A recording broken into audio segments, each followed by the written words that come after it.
আসসালামু আলাইকুম রাহমাতুল্লাহি ওয়া বারাকাতুহু। আপনারা কেমন আছেন? সবাই কি ভালো আছেন? আমিও আপনার দোয়ায় ভালো আছি। ভাই, আমার শরীরে অনেক অসুস্থর শরীর নিয়ে কাজ করতে এসলাম। আপনারা যদি আমাদের কাজের মাধ্যমে একটু দোয়া কামনা করবেন যেন আমার শরীরটা সুস্থ হয়ে যায়। এতটুকু আপনারা ভালোবাসা পাইও আমি এতটুকু পর্যায়ে আসতে পারলাম।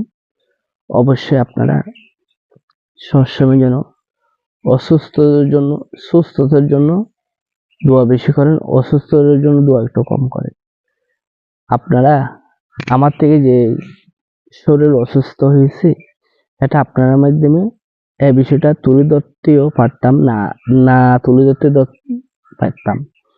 যেন আপনারাকে বলি সমাজ থেকে এই শীতকালে সবাই কিছু মানুষের ঠান্ডা বেশি সইতে পারে আর কিছু মানুষের গরম হাল বেশি সইতে পারে।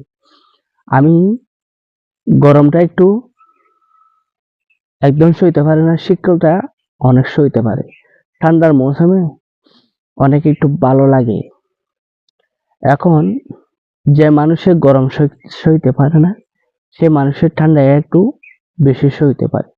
কেন? এখন যখন ঠান্ডার যুগ, মানুষের শরীর অসুস্থ হইতে পারে আর সুস্থতায় থাকতে পারে। যে মানুষটা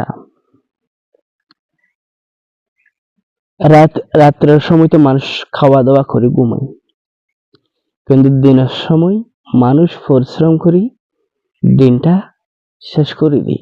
ঠিক আছে? যদি তার শরীর অসুস্থ তা হয় তখন কি করে কাজ করবে, পরিশ্রম করবে। সেটাই মানুষকে বোঝানো উচিত। এখন দোসরা হচ্ছে ভাই, প্রত্যেকটা মানুষ একটা মানুষের পিছনে কথার আগ্রহ থাকে, কথাটার রাস্তা ঠিক থাকে। মানুষ শুধু কথা বললে হবে না, সে কথার রাস্তা ঠিক থাকতে হবে, সে কথার মাধ্যমে দম থাকতে হবে, সে কথাটা সুর ভালো থাকতে হবে।